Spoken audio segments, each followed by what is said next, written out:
I am divorced and remarried. Okay. And I did divorce my husband because of adultery.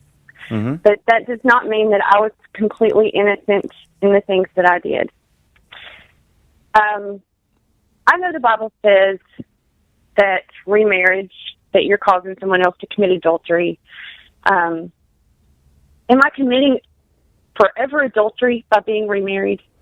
No, I do not believe that you're in a continual state of adultery. I think that you committed sin when you got remarried. That was committing adultery by marrying someone else.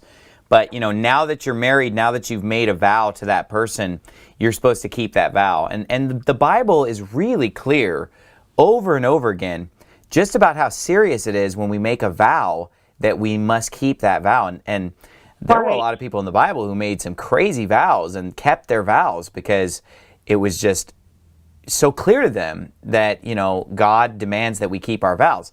So, excuse me, when you married your second husband, you made a vow to be his wife, to have and to hold till death do us part. And you have to keep that vow and stay true to him. And I do not believe that you're in a continual state of adultery. There are people that will teach that, you need to go back to your first husband. But that is a lie because, honestly, the Bible says that if you've been remarried, it's an abomination to go back to your first husband. I believe that's Deuteronomy 24, verse 4. So, you're never supposed to go back to your first husband after you've been remarried. But obviously, people who've been divorced and they've not yet been remarried, they're supposed to reconcile with their first spouse and go back to their first husband, of course. But once you get married a second time, you have to just stick with who you're married to now. A lot of people, because I preach really hard against divorce and preach hard that, if you divorce your spouse and marry someone else, you're committing adultery, or if you marry someone who's divorced, you're committing adultery.